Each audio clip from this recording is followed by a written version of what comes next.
বিশ্ব পাঞ্জা প্ৰতিযোগিতাত স্বৰ্ণ পদকেৰে জিলিকি উঠা মিন্ময় তালুকদাৰক সম্বৰ্ধনা।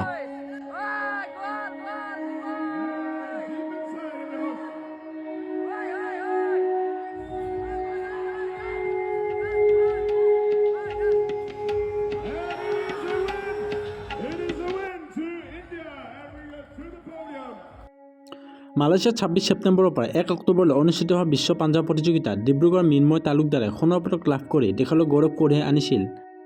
মালয়েছিয়াত অনুষ্ঠিত হোৱা বিশ্ব পাঞ্জা প্ৰতিযোগিতাত সোণৰ পদক লাভ কৰা ডিব্ৰুগড় জিলাৰ নালিয়াপুলৰ খেলুৱৈ মিন্ময় তালুকদাৰক আনুষ্ঠানিকভাৱে বৃহস্পতিবাৰে নিশা সম্বৰ্ধনা জনালে ডিব্ৰুগড় জিলাৰ পাঞ্জা সন্থাৰ বিষয়ববীয়াসকলে।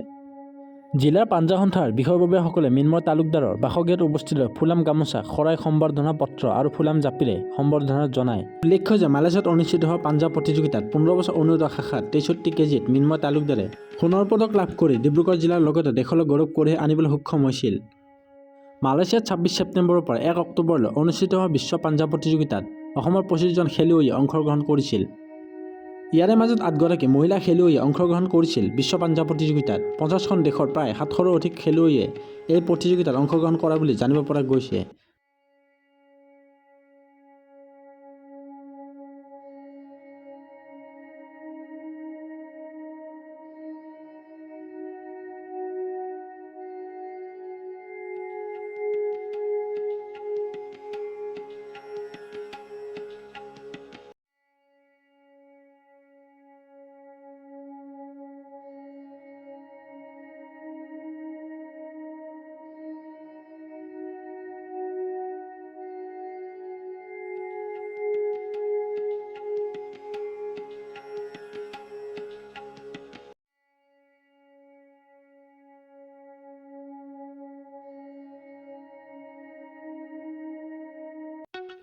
দিনটোৰ প্ৰতিটো দেশ বিদেশৰ গুৰুত্বপূৰ্ণ বাতৰিসমূহ চাই থাকিবলৈ ছাবস্ক্ৰাইব কৰি ল'ব পাৰে আমাৰ চেনেলটো।